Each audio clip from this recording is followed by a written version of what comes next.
How you doing? I thought I'd do a short video on furnace installation for some of you do-it-yourselfers, and you professionals will surely do a much better job than I did, but I can't afford you.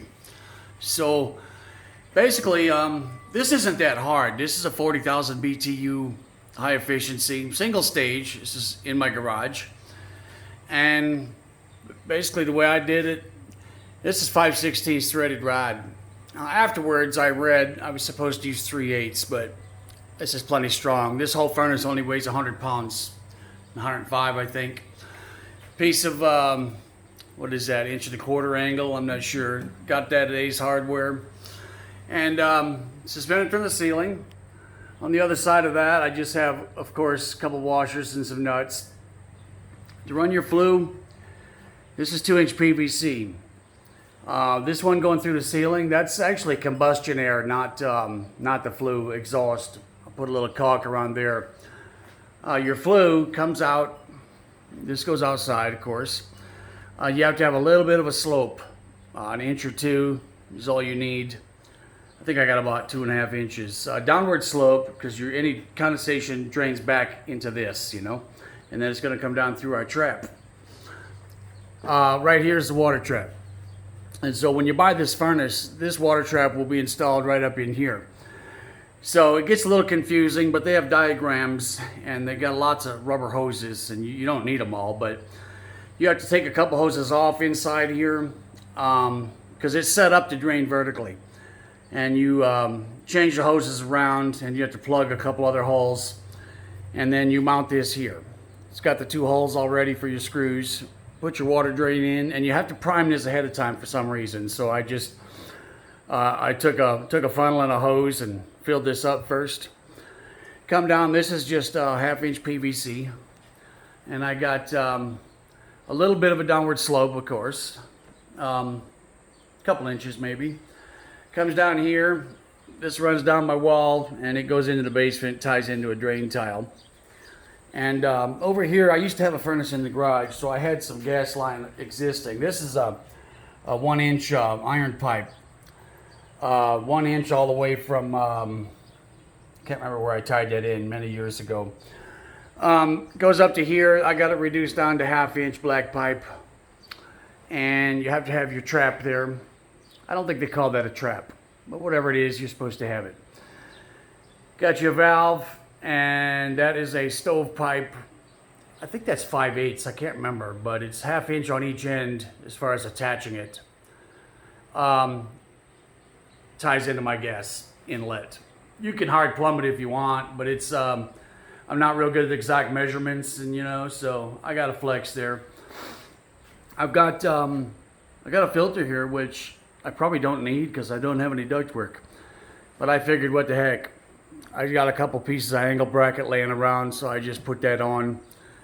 And right here, I've just got one screw here, and I got one screw here just to keep it from moving. It's not going anywhere. The weight is straight down on it. Junction box, standard junction box. This switch, don't be an idiot like me. I paid $28 for that at an electric shop, and then I found it later at Lowe's for, I think, $12, but there's a fuse in there. This is a 15 amp fuse. You might be able to get by with a 10 amp. I got to look that up. I put that writing on there because I can't see without my glasses much. There's your switch, off and on. In case something goes wrong or whatever, off and on. You come here, when you hang it up, the furnace itself will, sorry, having a little trouble there with the camera. There's a slight bit of a downward angle. On my right, that furnace will angle down about 3/4 inch, 1 inch. Again, for water purposes, for drainage. And so I had a piece of metal laying around, and I decided to hang it up there so your hot air will be directed down a little bit. Probably don't need it, And you have your combustion air and coming down from the attic, cold air attic. What else can I show you? Now, when I installed this, I left everything at factory default, except for I had to change my the water drainage. But There are some adjustments inside on the circuit board, different delay timers or whatnot. I just left it all as it was. It works fine. Right here, that's a piece of 14.2 Romex. Comes over 12.2 you can use, 14.2 is adequate. Ties into my junction box there, which that used to go to the old furnace. And then I got a very basic Honeywell thermostat. There's only 2 wires. That's all you need for this, because there's only single stage and nothing fancy on it. If I remember right, it's just a red and a white, and then right up in here, you know, you got an R and a W on the circuit board. Hook it right up. Nothing complicated. And so there's your water drainage. And what else can I tell you? It wasn't too bad of a project, you know. You could put it vertically, make it easier on yourself, but I wanted this up out of the way. And you see here, this comes out, but I discovered my soffit was actually lower than that garage ceiling. So I had to make a right angle, elbow up in the soffit, and I come down like that. Is that legal? I'm not sure. I'm not really worried about it. And so that's about it. Nothing to be intimidated about. It's basically plug and play. It was a little annoying getting up in the attic doing those threaded rods, because it was hotter than blazes up there. But you see my little homemade hangers. They do the job for me. I don't feel like buying anything fancy. And I've got my garage insulated, of course. And during the winter, this door will be closed, obviously.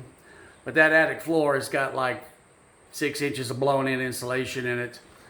And my walls have, years ago, they got batted insulation in them and plywooded over. So it doesn't take a whole lot to heat this. And in the summertime, we use it for this. But in the wintertime, we'll get the cars in here. And I'll usually have this set at just like, say, 50 degrees, 55 degrees. It's enough to keep it comfortable, keep the cars warm. No need to de-ice your windshields and all that. You get in the car, you've got heat. And it's $1,000, I do believe. $1,011 for this furnace.